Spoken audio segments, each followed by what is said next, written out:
What is going on, everybody? Thank you all so much for tuning into this live stream segment of Mikase Sukasa. And of course, I am your humble host, Niko House. And again, I am here with Sophia. What's going on, Sophia?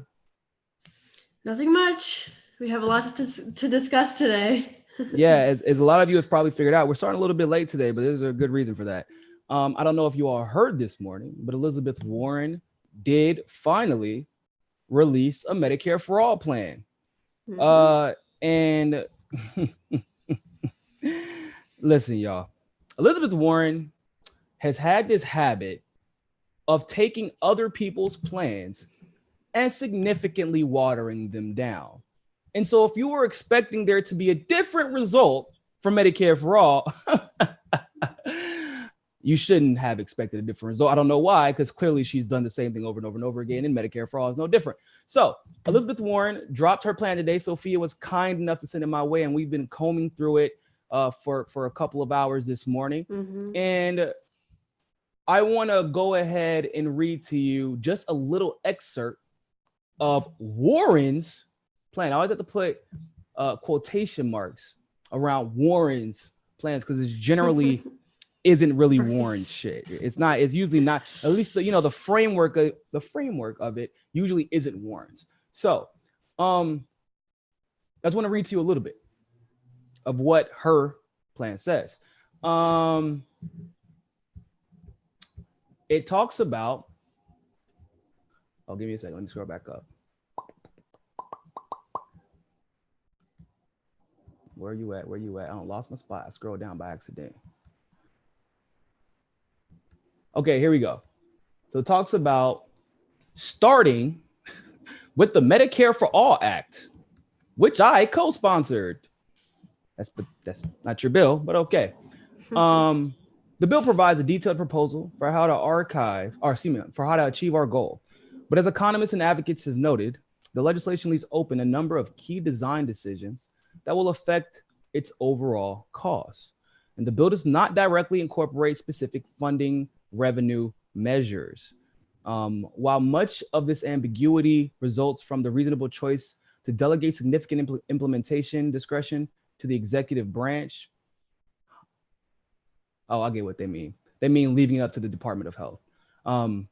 It has also allowed opponents of Medicare for All to make up their own price tags and try to scare middle-class families about the prospect of tax increases. Despite the conclusions of experts after expert that it is possible to eventually move to a Medicare for All system that gives both high quality healthcare for everybody and dramatically lowers costs for the middle class family. It's kind of weird that she's so obsessed with the middle class because there's a lot of poor people out there, and I wish you would kind of acknowledge them, but it's Warren. The best way to fight misinformation is with facts. That's why today I'm filling in the details and releasing a plan that describes how I would implement the long-term policy prescriptions of the Medicare for All Act and how I would pay for it. Now, already, Elizabeth Warren is telling you, this is my plan. My plan is the bill that Bernie Sanders introduced, but I'm going to call it my plan and then just decide to say I'm going to list how I would pay for it, which, by the way, she would not exclusively be able to do, by the way. But she said, I'm going to list how I'll pay for it. So now it's my plan. Now it's my plan. Like, that's generally not how you can do. That's not how you do that. You don't just get to claim a plan as your own because you say, well, I'm going to pay for it with American dollars instead of, Korean yuan. Is it yuan or is it won? Is that what it was? Yeah, Korean won. Like, that's not how it works. So it's already a red flag because, like I said in the beginning, she takes plans and then waters them down. So I'm going to tell you what she says as far as the cost is concerned. And then I'm going to let Sophia break down the fundraising mechanism for the plan. So it says that to maintain our healthcare system will cost us $52 trillion over 10 years. Most of you are already aware of this because Bernie has talked about this often. Now it says that we have option 2, which is switch to Warren's, as she says, my approach to Medicare for all, which would cost the country just under $52 trillion under 10 years. Now, here's where that is kind of interesting. That number sounds very specific, and the amount of time, once again, probably sounds very specific to you, right? That's because it's not her approach to Medicare for all, at least what she's describing here. That's Bernie's approach. And that number that she got, she didn't pull it out of thin air. That's almost exactly to the dollar, the number that Bernie has been floating around as far as the total cost of healthcare over the next 10 years. So remember, they always say, well, Bernie, your bill will add, $32.6 trillion to healthcare spending over 10 years. And if you combine that with the current healthcare costs, that's almost exactly the same number. So Warren literally used Bernie's numbers and are now pretending like not only is the plan hers, but the numbers are hers and the statistics are hers.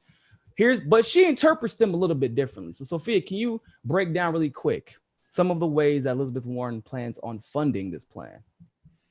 So she says that she's going to make it so that you tax like the wealthiest individuals and biggest companies.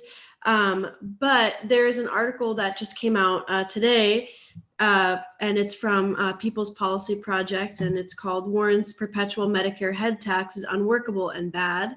So basically what it does is the employers pay like a flat tax instead of having like a more progressive system, which is a percentage, which would have been an 8% employer side payroll tax.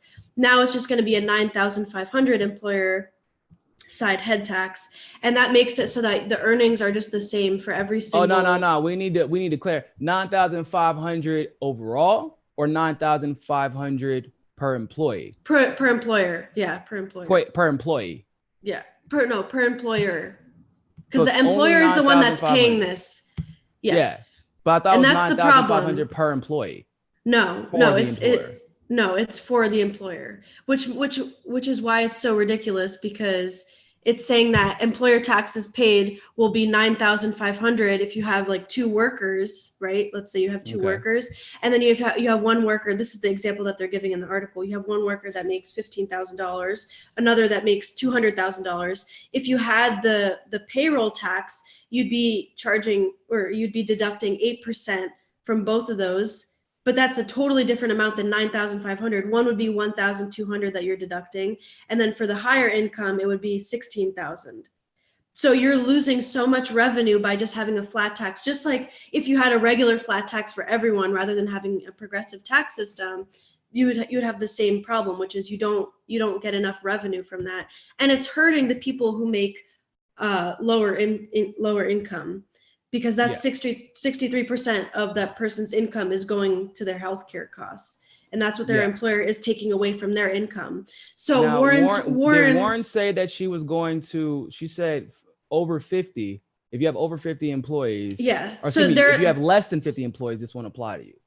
Yeah. So there are three different parts of it. So the first part is that they pay the employer Medicare contribution, which is equal to 98% of their per employee healthcare costs in the year prior to Medicare for All's implementation. And then the second part is that if you have less than 50 employees, then you're exempt from having to contribute. Well, hold on. There's a caveat to that. So if you have less than 50 employees, you would be exempt from this requirement too, if they aren't paying for employee health care today. Well, it says initially and forever. Well, no, what I'm saying is you'll only be exempt if you're not paying for your employees' health care today, right now. Oh. Mm-hmm. So in other words, if you're currently funding your employees' health care, you will now have to, even if you're a small business, you will be paying that flat tax. So if you only have 5 employees, you could just go ahead and take out 9,000 or was it 9,500? Mm-hmm. So 9,500 per year. By the way, this is also something very important. This would, like Sophia said, this will be paid before you get any benefits whatsoever. So in addition to, because they said you're only exempt from paying this if you aren't currently paying for healthcare. So if you're paying for healthcare, you're going to be paying into this. However, guess what? You're still going to have to pay for your employees' healthcare, which has already been bankrupting small businesses as it is. In addition to that, you as an employee are still going to be paying for Medicare. You're still going to be paying for Medicaid because Elizabeth Warren says in her plan that it will still incorporate both Medicare and Medicaid. So you're paying into Medicare and Medicaid. Your employer is paying a flat tax into Medicare on top of your employer paying for your health care. As a small business, which 89% of the country, or 89% of the small businesses in this country, I should say, have less than 20 employees. And independent contractors, so every single Lyft employee, every single Uber employee, YouTube employees like myself, I'm not as successful as a lot of these YouTubers, but a lot of these YouTubers are millionaires, okay? They don't have to pay anything. Those political consultants that we all love so much, they don't have to pay into this Medicare tax, but they get all the benefits from this Medicare tax. If you're wondering, I'm looking at this. Sorry, I was just going to add, it's like, it's not really clear, but maybe you're right where it's 9,500 per employee, but that's ridiculous. I mean, like for a small business, because it's just not clear because it's saying per employer, but then I'm guessing that it's like depending on how many employees you have.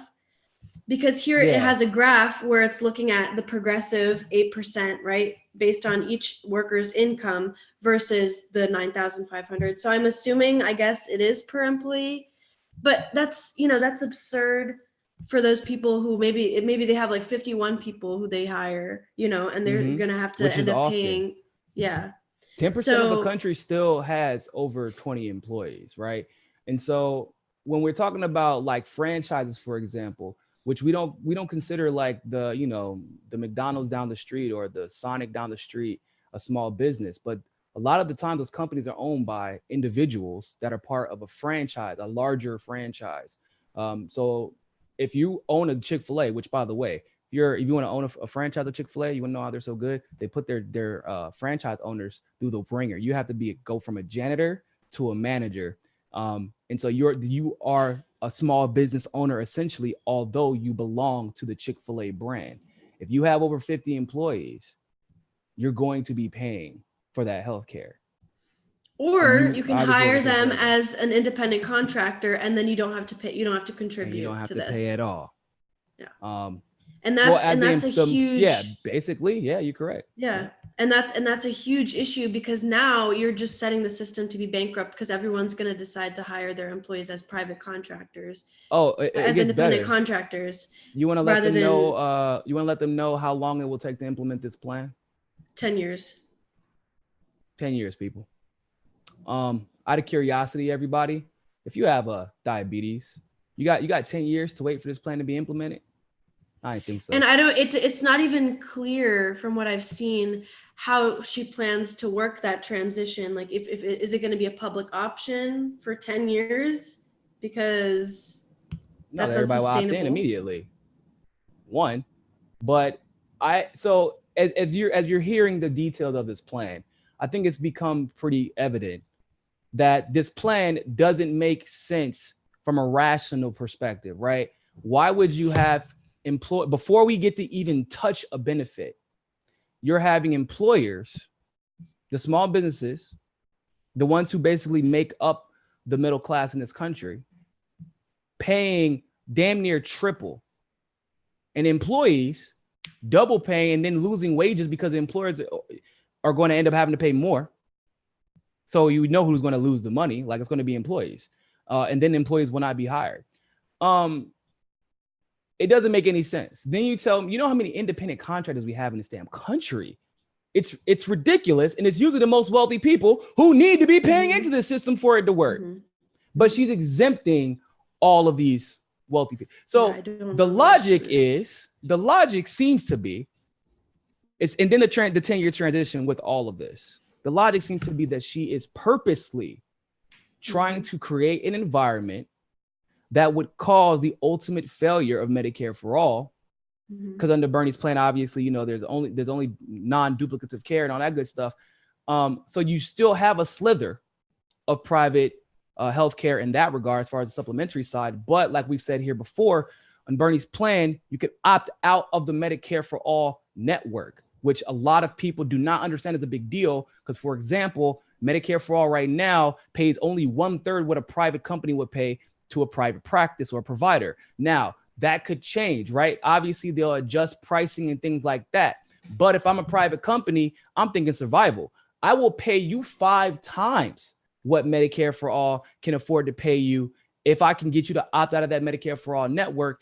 And Warren's bill over 10 years gives a brick after brick after brick after brick to throw at this glass house of healthcare that we already have as it is.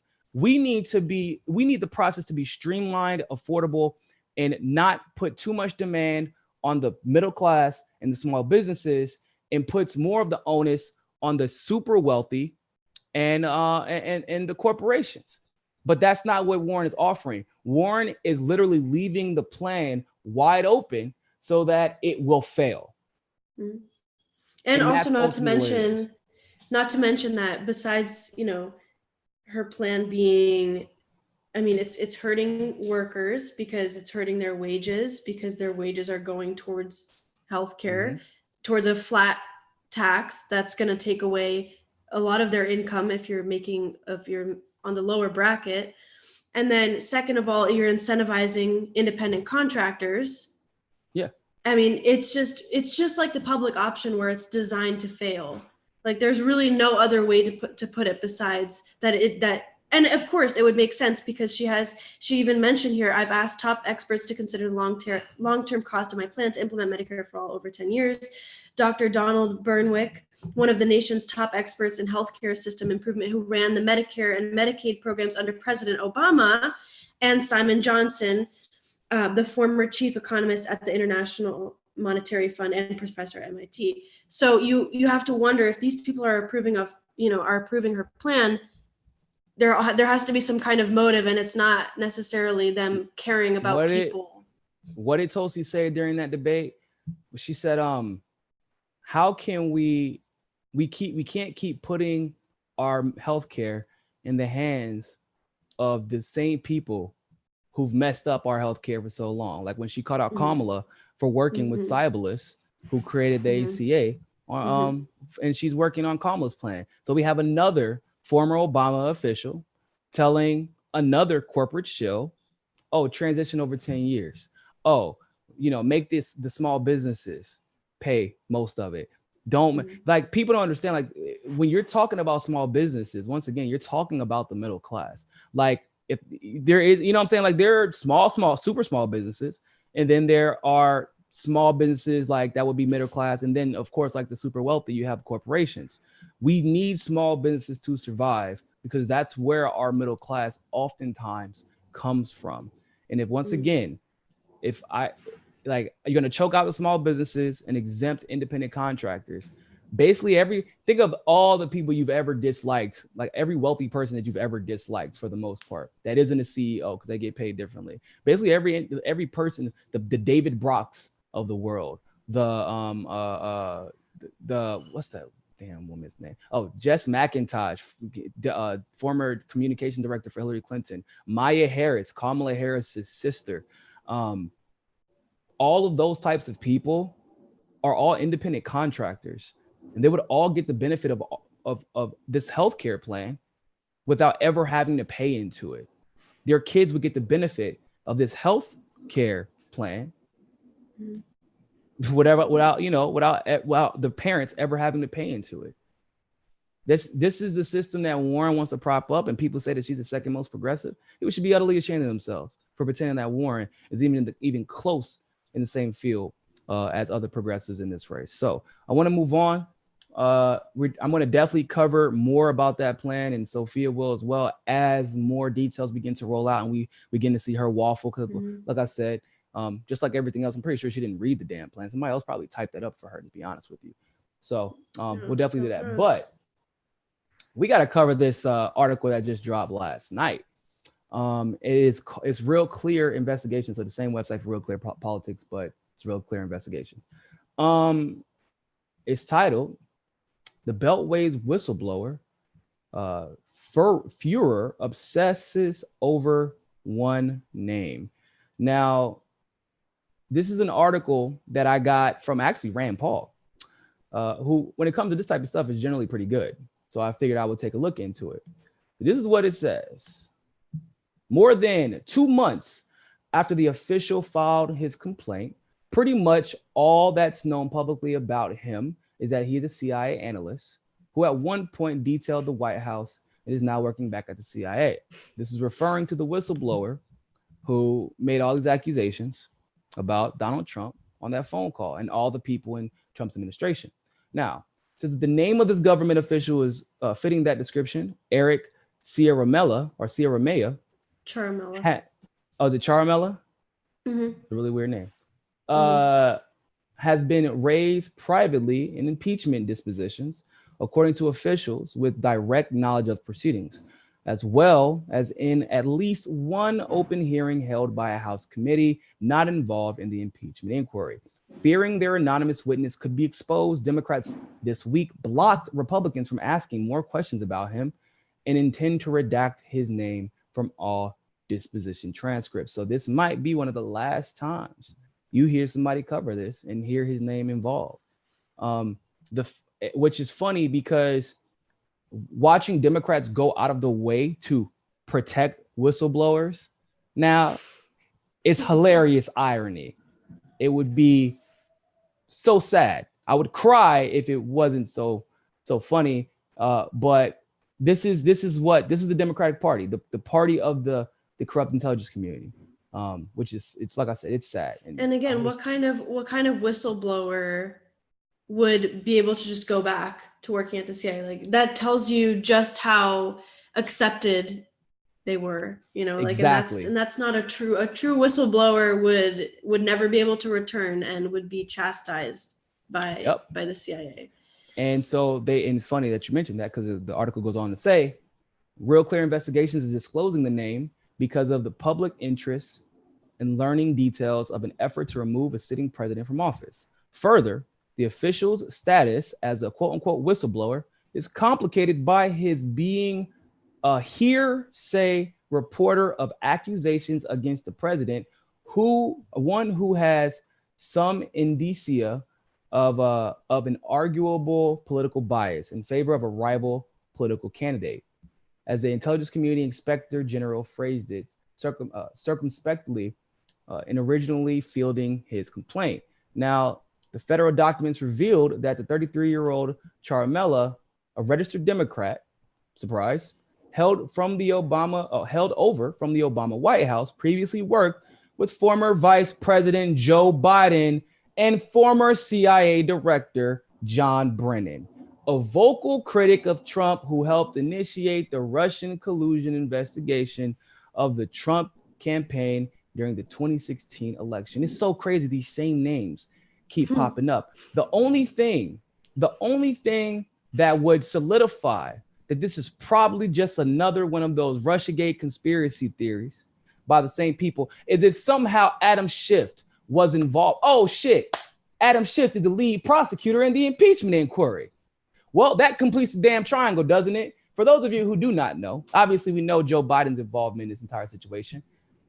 Seymour Hersh let the world know that John Brennan, former CIA director, is in charge of a disinformation campaign. In other words, he's in charge of lying to the public, teaching other people to lie to the public, and convincing you all that everything that they say is true.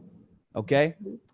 On top of that, obviously, Adam Schiff has been wrong about everything from the war in Iraq. He was one of the ones pushing the WMDs thing to Russiagate, where he every day, new bombshells coming, a new bombshell. This is it. Hammer's coming down. How's that going for him? And now, once again, Adam Schiff working in lockstep with the CIA, working in lockstep with John Brennan, is once again involved in another scandal that will absolutely lead to nothing. So at this point, because understand when you're doing any type of, official legal proceeding, like what we're about to see with this impeachment, character, credibility, all this stuff is measured and weighed when you're considering the analysis or the testimony of any individual. Adam Schiff probably isn't the most credible, right? I think we would all agree about that. This whistleblower is not a whistleblower. Like the article says, it's hearsay at best. If anything, he's a gossiper. Mm-hmm. There are no documents. And that's funny. It's funny because that's how he's able to escape. He knows the laws, right? And you can escape prosecution by understanding how to navigate them just enough so you can still be somewhat considered a whistleblower to the public eye, but you really never suffer any consequences from your actions. Chelsea Manning obviously attached the documents. Julian Assange, documents on WikiLeaks. Edward Snowden, documents about the NSA. This whistleblower, hearsay and gossip, celebrated. Opinions and hearsay and gossip celebrated, and yet documents. We have people in jail for war crimes exposed through documentation, hard facts. So, what do you think this means for the impeachment proceeding going forward, and what do you think this puts us at in this Ukraine gate investigation? I mean, this is just going to end. This is just Russiagate 2.0. It might even be a little bit more ridiculous. I don't know. I think it might just be just as equally ridiculous. And the amount, it's just going to come off so partisan. There's no, you really can't just pretend like this isn't partisan. I mean, you're like with this entire article, it just goes on to explain just how, it's so clear that this guy is politically motivated in speaking out against Trump. And of course, the entire national security, apparatus just loves that because they don't like Trump either, because he is somewhat of a threat. He isn't as nice as we'd want him to be in terms of being a threat to the, intelligence communities, but he's unpredictable to some extent. Yeah. He's very, he's unstable, and, that instability is not, it doesn't par the course for 100% agree. Yeah. That instability is what led to John Bolton being fired, mm-hmm. right? Mm-hmm. John Bolton is the point man on foreign policy. That instability is what led to Mad Dog Mattis leaving, because he wasn't, and then that unreliability was what allowed him to see what the points that Tulsi was making. And then he pulled the CIA, of course, out of Syria the first time. But then, something he'll turn around and then bomb Syria. So they cannot, he's unstable. They can't figure out how to pin him down. Mm-hmm. However, they still make their grandest efforts. One of the ways to keep him in check is through doing things like this. Mm-hmm. But I believe that they had actually let up on him for a while. But the problem is that Ukraine Gate, which I encourage you all, go watch the Convo Couch, another show on our network, but go to their channel specifically because they have a bunch of different videos breaking this down. Shout out to Pasta Fiorella and Johnny Tsunami. What this leads to is Nancy Pelosi, Adam Schiff, obviously Joe Biden, the Obama administration, oligarchs in the Ukraine, Bill Clinton and the Clinton Foundation, the Atlantic Council and those involved. Like, the list really does go on. All the people that were, and of course, if John Brennan or if this whistleblower is, somebody who's worked with John Brennan and others and Adam Schiff in the past, that means he's one of their assets. That's literally what that means. And it's just like his involvement too is pretty direct. He was a CIA officer specializing in Russia and Ukraine. And he also had worked closely with the former vice president, Joe Biden. And of course, with the dirt that Trump was trying to dig up on Biden was one of the things that this whistleblower revealed, right? And suggested that he was doing. So it's a total conflict of interest. And that's why this is not going to be a partisan, objective impeachment inquiry. It's just going to be totally partisan, and it's just going to end up with Trump saying this is another witch hunt. This is another coup attempt, and I mean, it is. Not gonna. We're being honest. It is a soft coup attempt. Yeah. Like, and this is one of the things that I disagree. Like, so Tulsi voted for this impeachment and the formalization of this impeachment. But I disagree with her there because I do see this as a soft coup because I'm not concerned about as much who's sitting in the office. I'm more concerned about the integrity of the office of the presidency, not Trump, who is sitting in there. It's like when you're in the military, they tell you have to, if you're a private or if you're enlisted, I should say, you have to salute an officer no matter what, no matter if you like the person wearing the captain or the major or the colonel symbol, because you're saluting the office, you're saluting the rank, not the person wearing the rank. And it's the same thing about the office of the presidency. We have to maintain that integrity. We have to hold our legislators accountable when they're trying to use international politics to basically further their own personal political agendas and protect themselves and use legitimate, mechanisms to hold presidents accountable for their own personal political gain. It's disgusting. Honestly, I'm not surprised anymore. I knew that they would come up with something else. I think that this Ukraine thing caught them off guard because remember, prior to this new leader in the Ukraine, it was all Clinton people throughout the Obama administration for the most part, and mostly throughout the Trump administration. So now when you have this populist candidate who's been more than willing to cooperate out of nowhere, it isn't about Biden anymore. Like, I know that we're focused on the Biden aspect because he's obviously running for president, but this started in 2017, whenever the investigations, and it just happened to be that Hunter Biden was the connection that we needed to blow the whole thing open. And so because of that, now you have everybody who was involved, left, right, Republican, Democrat, all of them are stepping up and be like, no, we have to shut this shit down. We did not know he was pulling this nonsense behind our back. Sessions isn't there anymore. Rod Rosenstein isn't there anymore. There's a new president in Ukraine. Like, John Bolton isn't there anymore. Like, if you go down the list, their allies in the White House, as far as protecting their freedom, if you will, because they could be prosecuted and put in jail, their allies are dwindling, and they know that. So it's going to be interesting to see how this plays out. But I do agree, it's a soft coup. This is literally what it is, to protect themselves. And I wish I could see the logic. I can kind of understand the logic behind Tulsi supporting it, because she's like, if you didn't do anything, you don't have anything to hide. So it kind of quells the naysayers. But as long as she doesn't participate in the proceedings, you get what I'm saying? Like, as long as she isn't one of the ones like, shame, before we've even actually conducted and I just think, like, her explanation was like, it sets a bad precedent if you don't hold the president accountable for withholding aid. It's just like, I feel like at the same time it's setting a precedent. But he didn't say that though. Like, that was a lie. Right. It wasn't. Yeah. The media made it seem like he was saying that, but it wasn't. It was very exaggerated. And Adam Schiff literally lied, actually. He went on TV and lied, and he did a whole soliloquy where he lied, sentence after sentence, fact after fact, saying this was in the transcript. And then by the end of it, he's like, yeah, that's what that phone call would have sounded like if it was in a gangster movie or something like that. But he did like a whole serious analysis that if you flip the channel, listen to it for the first half of it, you would think that Adam Schiff was saying this is directly quoted in the transcript when it wasn't. So, like, this man has been a propagandist for some time. And I do not see this working out well for the Democrats. Trump obviously isn't going to get impeached.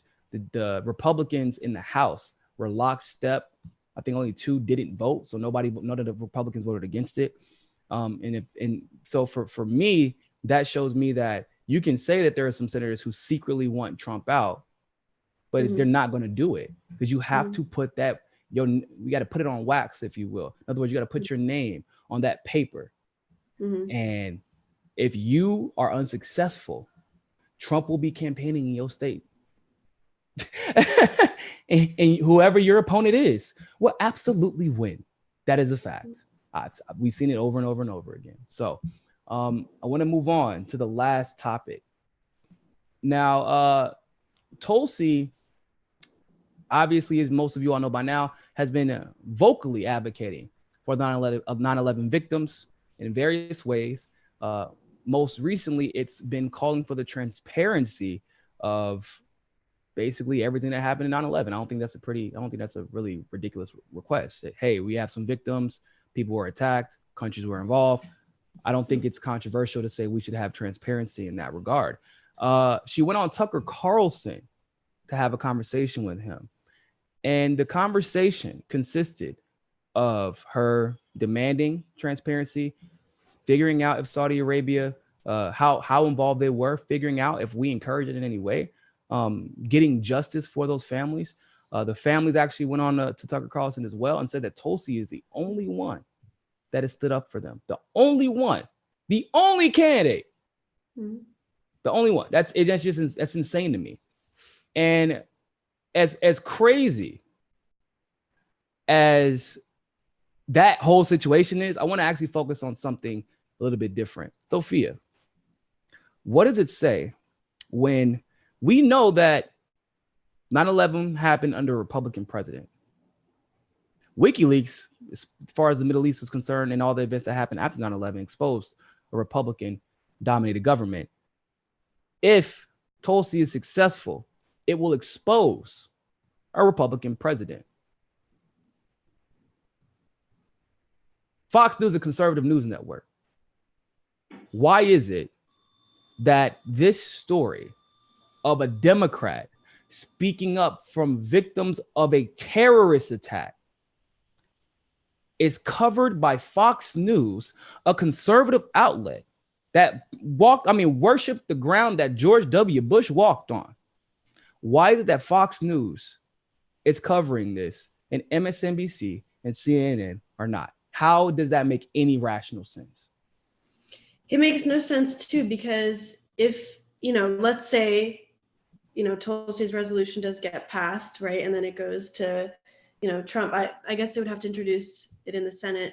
I don't know if anyone would do that. Which one? Her resolution, regarding the State Department and the FBI releasing, unredacted, the unredacted report.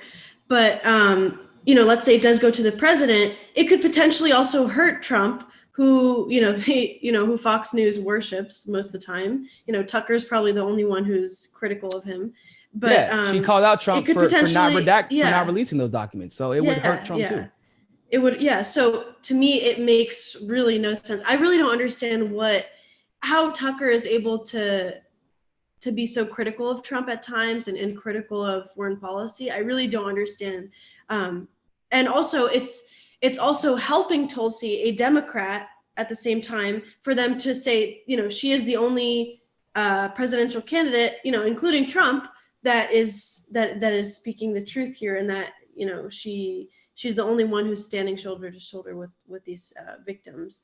So I don't really understand what their angle is, but I do respect the fact that they are giving her a platform, to speak on, because MSNBC and CNN will not have her, on.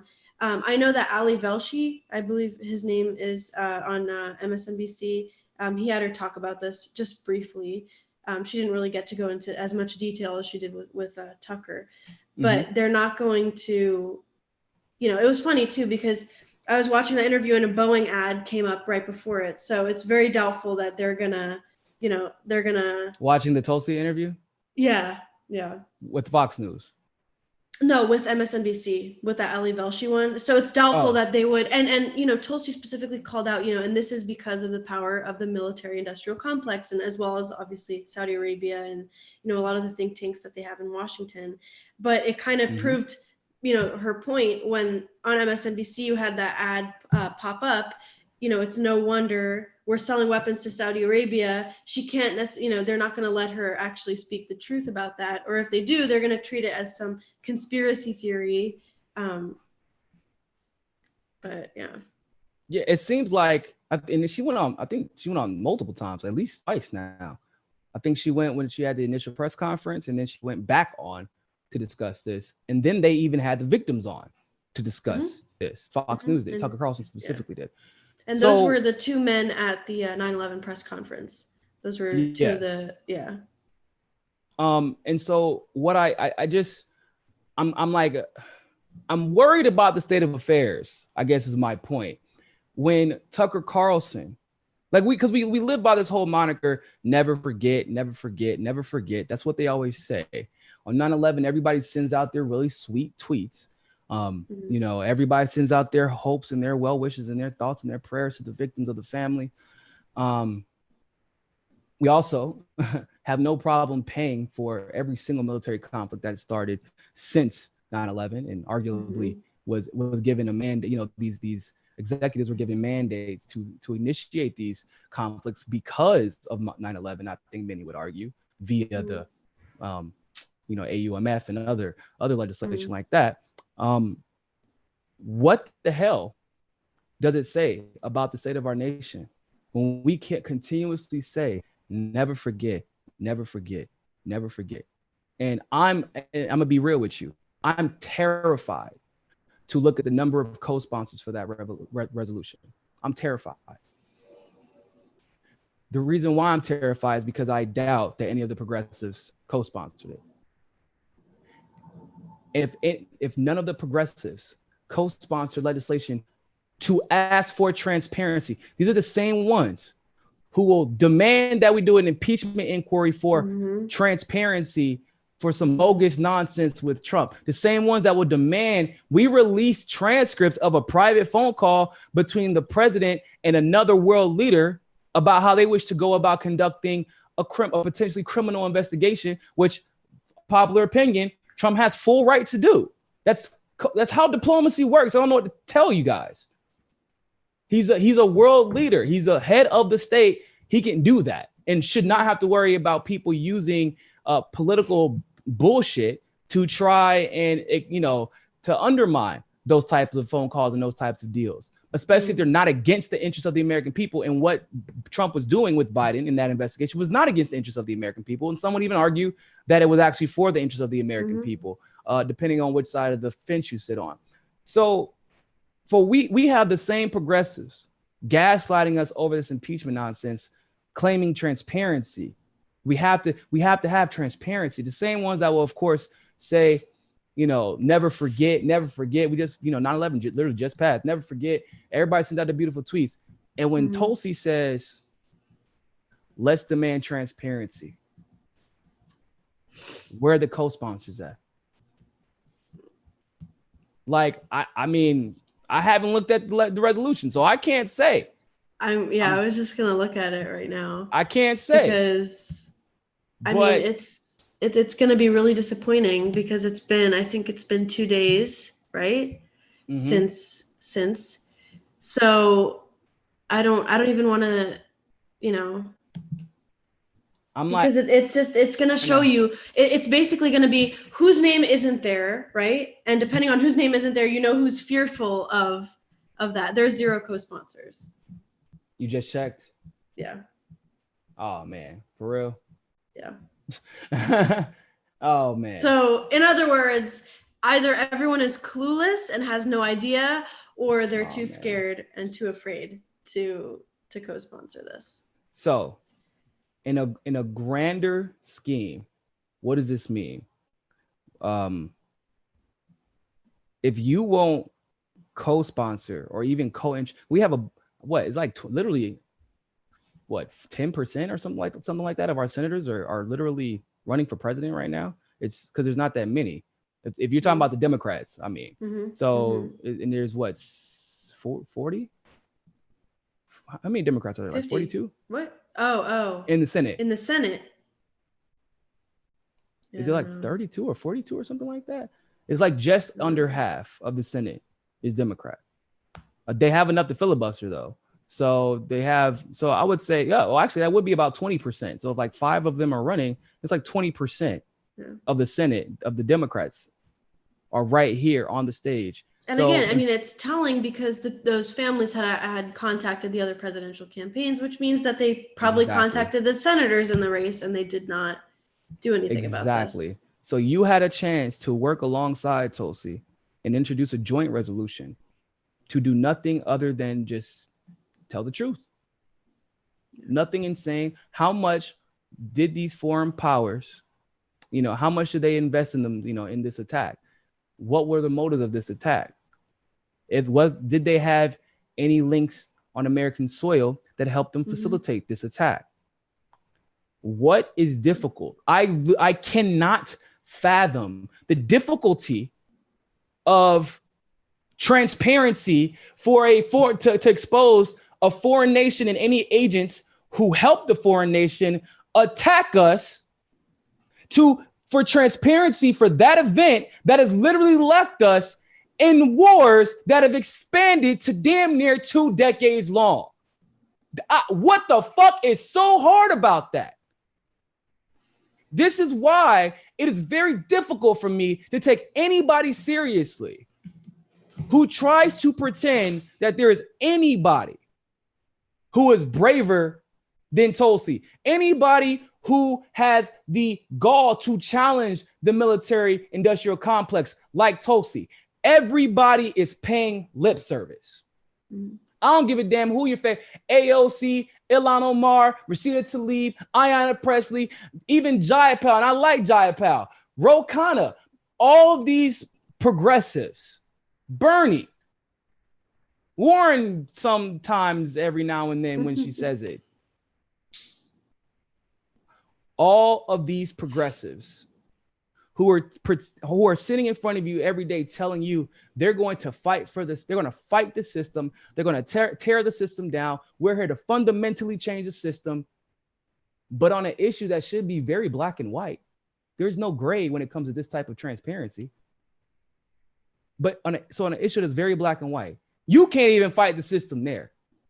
By co-sponsoring a resolution that probably won't get passed, but what it lets us know is that you are willing to fight back for transparency on behalf of the American people. And you couldn't even do that. It's like Medicare for all, right? We knew Jayapal's bill wasn't going to get passed yet. But we still looked at who co-sponsored it. We knew that Medicare for America also is in the House. We knew that wasn't going to get passed either. However, we still looked to see who's going to co-sponsor it, albeit for a different reason, because we want to see who's going to remain consistent in supporting single-payer health care. So even though something doesn't have a chance of getting passed, when the names that are on that bill, that lets us know what you are and are not willing to fight for. And every progressive in the House and the Senate are all guilty of being complicit in corruption involving 9/11 if they do not co-sponsor this resolution for transparency. I don't care who your favorite politician is. They don't have the fight. And I'm not saying they're not fighters in other aspects. I'm not saying that they're not useful to our progressive movement. I'm not saying they're not useful to progressive causes. What I am saying is that don't you dare put them in the same category as Major Tulsi Gabbard. Period. There's not even a comparison. Because y'all think this is brave for her. This is nothing. This is when is she, what's this? Is this inconsistent, Sophia? With every other call for transparency that she has put out? No. It's it's incredibly normal for her to do. And I mean, at this point, it's not really that surprising because this is who she is, but it is disappointing, not necessarily surprising to see that there are 0 co-sponsors though. That's, yeah. I didn't. And it tells you, and it tells you, like, let's say Tulsi is president, who is going to fight alongside her to challenge the system? I don't really. That's another thing. So now you got to get into that dichotomy of progressives versus Tulsi-crats. In other words, you could be a progressive, but does that mean you're going to work with Tulsi to fight against the system if she's president? If you can't even do this is a very, they didn't even need to sponsor this. I mean, obviously you need a Senate one, but the progressives in the House, you didn't need to sponsor this with her. You could have just put your name on it to co-sponsor it, you know, symbolically to say, hey, I'm for transparency. Period. That's it. I'm not. That's actually like, the reason. That's actually the reason that Tulsi co-sponsored the impeachment inquiry, because she's like, well, I mean, I say I'm all for transparency.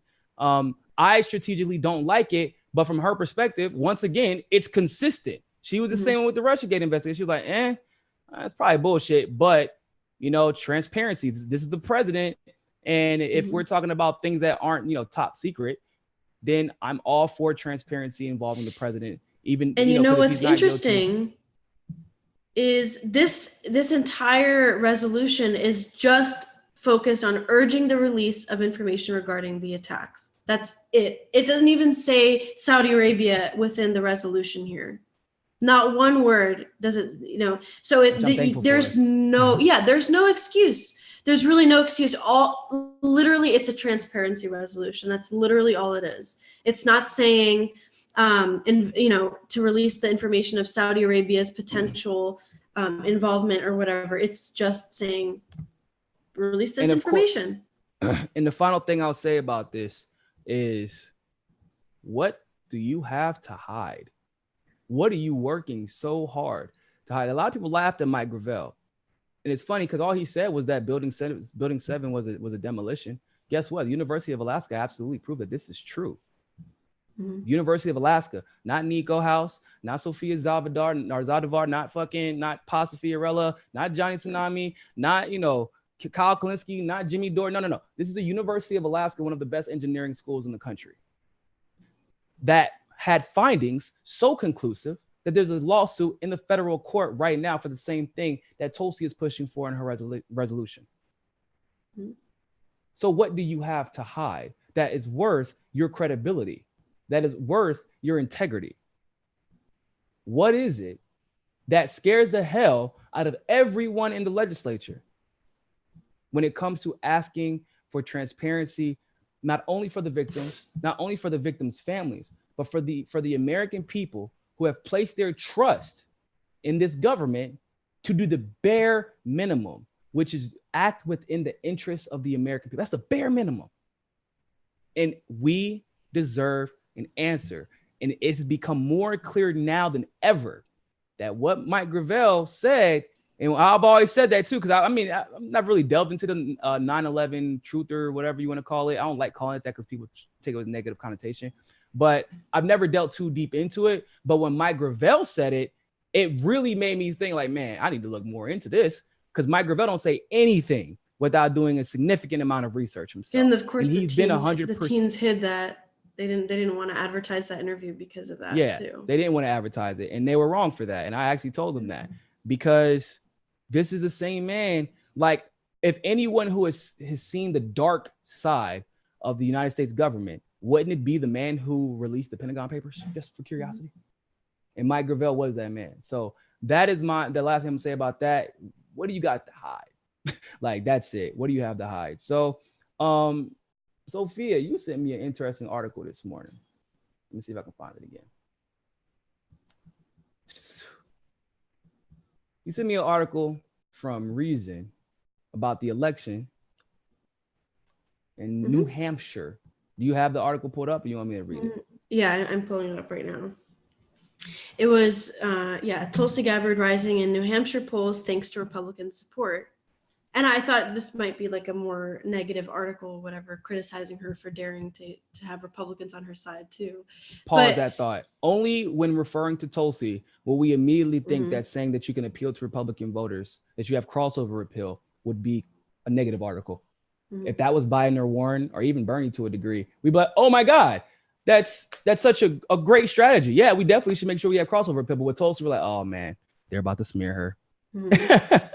Go ahead. So it goes on to say here that, you know, in the CNN poll, you had her. This is the one where she was tied with Amy Klobuchar, of Minnesota, and Andrew Yang at 5%. So what they go on to say is that you have it shows that 59% of New Hampshire Republicans have a favorable view of Gabbard, while only 23% of the state's Democrats do. And it said the Hawaii Congresswoman 59% have a favorable view of her. And only 29% of Democrats do. 23%. 23%. Mm-hmm. And she's, wow, that's, go ahead, because that's like, the polling that they're doing is of Democrats. That's why I'm kind of confused even more so. So that's even more interesting, but go ahead. So, and then it goes on to say that the Hawaii Congresswoman is far more likely to attract support from someone who voted for President Donald Trump in 2016, 55% of whom view her favorably, than from someone who backed Clinton, 20%. And I mean, this isn't necessarily a bad thing, because it's not like it's like, oh, who backed Bernie, who backed Clinton. It's who backed Clinton, which was, the very, the neoliberals, you have neocons too, who are very supportive of her. And obviously the resistance liberals now. So it says here, this unorthodox constituency is a significant impediment to her campaign gaining traction in the Democratic field. It's difficult to become your party's pick when the other party's voters like you more. But in New Hampshire, Gabbard's crossover appeal could be a boon. The state has open primaries that allow independent and unaffiliated voters to participate in either the Republican event or the Democratic one, and the GOP primary is probably no. You got to run that back, Sophia. I need you to say that a little louder for the people in the back, because I want to be very clear about something. How long have we've been predicting that Tulsi is either? I've been saying this for a long time. I said Tulsi doesn't need to win every state right now. She just needs to win New Hampshire. If she wins or ties New Hampshire, that's it. I've been telling people that. Now, what did that article say? I want to make sure people know this for going forward when they're having these discussions in the future. So it's saying generally this would be bad. Like if you're struggling to gain support within your own party, that wouldn't be a good thing. But because this is New Hampshire, where they have semi-open primaries, where they allow independent and unaffiliated voters to participate in either the Republican or the Democratic event, that could actually potentially, and it will help her, because she has that crossover appeal that, centrists always try to get, but they never do, because they go too far to the right and they're too fake. They're not genuine. But Tulsi is the exact opposite of that. And she's bipartisan in a different way. Not that she's shifting to the right, but that she's focusing on an issue where you have the two parties, and also, of course, independents, that they can all agree with that issue. Okay. So I want to, before I address that, because this is somewhat related, I want to get to these super chats. The first one from Chris Blaylock. What's going on, Chris? You be doing some great work on Twitter. I love your tweets, man. Hope we see Tulsi's healthcare plan soon. Wonder if she's still working on it. Oh, she's still working on it. It's a healthcare plan. So like, I don't know how long I think it takes to write a healthcare plan, but like it took Warren like 8 months to drop hers, and she just took Bernie's plan and then added some numbers to it. That was literally it. So, Tulsi's trying to implement a new system with very little reliance on the old system. And it's looking, it's from whatever, from what they're telling me, it's probably going to be the best plan out. I'm gonna be honest with you. Like, I have no doubt in my mind, because everything else that Tulsi introduces has been the best plan available, whether it be the Off Act or Stop Arming Terrorists Act. Instead of Securing America's Elections Act. I mean, the list really does go on. The fairness in media, restoring the fairness doctrine. I mean, literally every bill that she's introduced has been the best bill available to deal with whatever issue we're dealing with. So it would be kind of ridiculous for me to assume that it wouldn't be consistent with this healthcare bill for sure. Reeve, thanks for the super chat, man. Reeve Barker, here late. Did you catch Kyle versus Jank? I have actually not. I did not catch Kyle versus Jank. I heard that Jank was shilling for Warren. No. So, yeah. But kind of. I think I have like a quote up, but I heard Kyle did a good job in terms of pushing back against. Yeah. He always destroys Jank whenever he goes on there. So, with that being said, I have how many? I cannot. I feel like I have to repeat this every single segment I do when we're talking about electoral politics, but it's okay because I'm going to repeat it one more time. 37 open and semi-open primary states, ladies and gentlemen. 37. Yes. Is New York a big deal? Of course. It is a close primary state. Is California a big deal? Of course. It is a close primary state. Florida, same thing. Yes, those are big deals. But there are 37 open and semi-open primary states, one of which is in New England, which is New Hampshire, okay, where independents, where Tulsi is 5%, and this is not just one poll, this has been multiple polls dating back 3 or 4 months that she's been 5%, okay? And as others have dropped out of that 5%, out of that top 4, top 5, she's either remained steady or in some polls, she's jumped into the top 4 or top 5. So in that same state where those polls are questioning voters that are 50 and older, that are Democrat, you're trying to tell me that the woman who was appealing to the other side at a 60% rate isn't a favorite to win the New Hampshire primary? Oh, bro, y'all about to be so mad. I'm telling you, because if she wins the New Hampshire primary, there's no keeping her off the debate stage anymore. Mm-hmm. You're aware of this. If she wins the New Hampshire primary, the storyline will be the attack of, well, she only won because Republicans love her so much, because Republicans like her better than Trump. You know what that sounds like to me if I'm a Trump supporter? Well, hold on real quick. Why do we like her better than Trump? Maybe I should listen to what she has to say. To other Democrats, they're like, well, I wonder what makes her appeal to Trump supporters. What is it because if you're a progressive, then you have to listen, because you remember that the biggest advantage that Bernie had over Tulsi electorally, or not Tulsi, excuse me, Hillary electorally in 2016 was that he also appealed to Trump voters. But we didn't find out that they were Trump voters until after the election, when they were like, my only 2 options were Bernie and Trump. So in a state like New Hampshire, when we're talking about the amount of delegates, it's insignificant. There will be split up so much that it won't matter that much. But a victory in New England, and for those of you who don't know, that's New Hampshire, Rhode Island, Connecticut, and Massachusetts. Okay? Massachusetts was extremely close, and a lot of people believe that it was, in 2016, I mean, and a lot of people believe it was because of Bernie's success in New Hampshire. Because the people who live in New Hampshire work in Massachusetts. People who live in New Hampshire or Rhode Island work in Connecticut. Okay? So the message spreads. If she wins New Hampshire, if she even ties New Hampshire, the headlines will be nonstop, good or bad, about Tulsi. Mm-hmm. And although, like this, 20% of Democrats view her unfavorably. Okay, and if 10%, if all 20% vote for her, because if you view her favorably, it's likely because you're planning on voting for her more than likely. And then if every Republican that liked her also votes for her, the 60% of the Republicans in the state, and then even a marginal number of the independents vote for her, that's enough for her to tie in New Hampshire. That's enough for her fundraising to shoot up. That's enough for her to be in every single debate for the rest of the Democratic primary. Yeah, and enough for her to get a jump ahead of the game for Iowa and South Carolina and the firewall. That's not insignificant. North Carolina is the same way. It's the same type of state. And by the way, if you don't know about North Carolina, that's the home of Fort Bragg, ladies and gentlemen. That's the home of Pope Air Force Base. Fort Bragg has the largest. It has the most military personnel in the entire, out of every base in the country.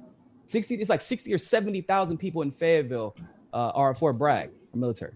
So, yeah, it's about to get real. Go ahead, Sophia. I didn't mean to cut you off. Yeah, I was just gonna, like, the end of the article had a really good, the 2 paragraphs. So it was talking about the importance and how New Hampshire is actually doing the right thing by letting everyone be participating in the primary, in the Democratic primary. So all of the candidates have to appeal to all those voters, even, Republicans. And it's saying open primaries can act as a check on runaway extremism within one political party. And it's saying Democrats should think twice before smearing Gabbard as a Republican mole. Trump's victory in 2016 was largely the result of voters who refused to abide by tribal lines. If the key to a Democratic victory in 2020 is re-swinging the Obama-Trump voters towards Team Blue, nominating a candidate who appeals to some Republicans seems fundamental.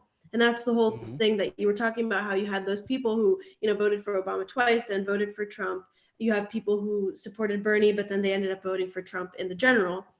You need to get those voters back, because obviously there was something that appealed, to them before, but it was just that disgust and distaste towards Hillary Clinton that got them to vote for Trump. So absolutely.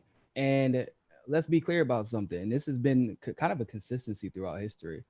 We can just go with the last 20 years. So no, we can even go before that. We'll go with George W. Bush. Yeah, George W. Bush, who was kind of like this very conservative, not only in his, like, obviously his politics, but he was very conservative demeanor, right?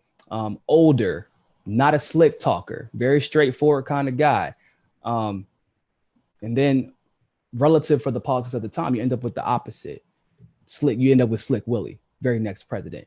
Young, jazz player. You go from the guy who could never appeal to black people, no matter what he tried to do, to the guy who could throw black people in jail, and people would still just talk about that one time he played the saxophone on Arsenio Hall. That's who, everybody used to call it, and that's so fucking embarrassing nowadays when we think about it. But black people used to call Bill Clinton the first black president.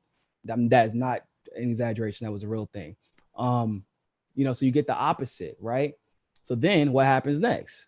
You get the opposite of Slick Willie, who can smooth talk his way into any intern's pants. You get George W. Bush, who, spoke, he was older, once again, more country, he pretended to be anyway, was much more fundamentalist when it comes to Christianity and religion, when it comes to politics.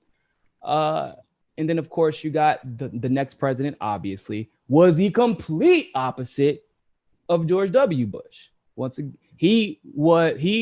Obama, extremely intelligent, Ivy League educated, was excellent, and is. You can't really take that away from him. He's probably the best, still to this day, the best speaker that we've ever seen. He's an excellent orator. Bush was not that. He didn't invoke God every time he made a decision. Bush was obviously not that way. Everything he did was because Jesus told him to do it. He was very well liked by the people. We wanted a pretty face to put over the ugliness. So we had the opposite with Obama. And then, of course, and as the years progress, as you can see, relative to the politics of the time, the extreme on the other opposite of the spectrum gets farther, and both sides of the spectrum get farther and farther and farther away. So you go from Obama, first black president, slick talker, Ivy League educated, best orator we've probably ever seen in history, to Donald Trump, who, I guess orange is the opposite of black, but you know what I'm saying? You go from a perfect family man to a lot of families, man, because the man got a lot of different kids from a lot of different baby mamas. He's not an excellent orator by any means. Great joke teller, though. Really good timing in his rallies. I can't knock him for that. Obama refused to talk about race. And when I say refused to, I don't mean that's a good thing. I mean, it was probably to his detriment, because after a while, you kind of realize, damn, he's just never going to bring up his race at all. Like, he's never going to talk about race issues because he's always worried that's going to be used against him. Mm-hmm. So he refused to talk about race. So maybe like the last year of his presidency, or last year and a half of his presidency. Whereas Trump brings it up in some way, form, or fashion, whether it be directly or indirectly, all the time, and uses it to push policies like putting kids in cages. Whereas Obama never talked about race, so you never paid attention. You just assumed because he was a good-looking guy, he's young, he seemed to be progressive, he would never put kids in cages, and he was doing the exact same thing. So what is the opposite of Donald Trump? Draft dodging, bone spurs, draft dodging, identity politic, hyper partisan, super, well, he calls himself, you know, fundamentalist, a bully and a coward, the embodiment of toxic masculinity and insecurity. What would be the opposite of that? Maybe the young woman who served her country by choice after seeing a tragic event happen, who has an entire career of service above self, whereas Trump was the opposite. It was, you're at my service. That was basically how his entire life went. Maybe the one who says that we need to have peace and unity going forward, to the point of being attacked for it. You know, she didn't say anything about lack of accountability, but she gets attacked for just not being as angry as everybody else, which I'm glad she's not as angry, Grateful. If you will, and she doesn't display it. Because if you have accountability attached to anger, is no longer accountability or objectivity. It's just it's vengeance. This is revenge. You cannot have true accountability without objectivity. And so she is the polar opposite of Donald Trump. So just from that simple philosophical analysis and what history has shown us, it is highly likely that she will end up being the person to win, just based off of what history has shown us. Hey, just saying, it would not be surprising after a hyper partisan president who basically played a social justice warrior for the right, played identity politics every single opportunity he got, to get a president who refuses to play identity politics no matter what, damn near. Even though she could really benefit from it. Yeah. And yeah, especially because she would be the first female, she would obviously be the first female president. First Hindu, first Samoan, you know. First Samoan, first Polynesian, she would be the first, I think, female combat vet. Yeah, she would be the first female combat. Like, she would be checking off youngest. She would be the youngest in history. She would be the first millennial in history. She would be literally, if you thought that you were going to come and be the first something, I think she would be the first. Oh, she would also be the first person to get elected who came straight from the House of Representatives rather than going to the Senate and then getting elected. So anything you think, anytime you think that you might, don't worry, I'll just be Tulsi did that. Well, I'm in the military right now, so if I'm not, Tulsi did that already. The first Iraq war combat vet, the first Afghanistan war combat vet. Like, anything you think you've done, the first MMA, I'm pretty sure Trump did WWE. Tulsi out here fighting in the UFC. She actually throwing, ain't no fake hand throwing. You see the videos, y'all see it putting paws on the people, man. Samoa's got heavy hands, I'm telling you. It's not inconceivable to me that Tulsi will get the benefit of just being so far outside of the box that eventually people will be like, I don't understand it, but shit, I damn sure respect it. And we need something different. A lot of the conversations have gone stale. Obviously, Trump is in a whole world of his own. It's Republican versus Democrat, Democrat versus Republican, et cetera, et cetera. It's so hyper partisan, and we need someone to reinstill and re-inject sanity into our political discourse, but not in a superficial way, but in a real way. You got any closing remarks, Sophia? I think you said it perfectly. Yeah, she's the polar opposite, and she's having like an increase in polls and media coverage. So everything has been pretty proportional in terms of the attention that she's been getting. And you can only expect that it's going to go up, from here. It would be weird if it just all of a sudden she just, plummeted in the polls or something out of nowhere. I don't see that happening. She didn't plummet after she missed a debate. Yeah, right. She went up, actually. Yeah. That was actually after she missed the first debate, or after she missed her first debate. That's when the New Hampshire poll came out saying she was at 5%. So clearly, and by the way, it's not only that, but I think that we can also measure her success by how much Kamala has fallen since. So clearly, the world has been put on, the country has at least been put on notice in that regard as well. And I think that some are kind of waiting to see a little bit more for her, from her as time goes on to commit to her. But listen, you have one of the very first primary states is an open primary or a semi-open primary where independents will basically determine. In New Hampshire, for those of you who don't know, dominantly libertarian. Go to New Hampshire, Tulsi 2020 signs everywhere. Oh, hold up. Weren't you just in New Hampshire? I didn't see that many where I didn't see that many where I was. That's a good thing you were canvassing there then. Yeah. It was Trump country, right? First of all that, but it was just very rural. So we didn't really go to the more populated areas, but I think I did see one or two. And Sophia was able to talk to some Trump supporters who were very positive about Tulsi. I've already told my story about how I was at Politicon. Trump supporters, a lot of the times, they're looking for a fighter. They're not as supportive as Trump as they are about what they believe. Anti-establishment.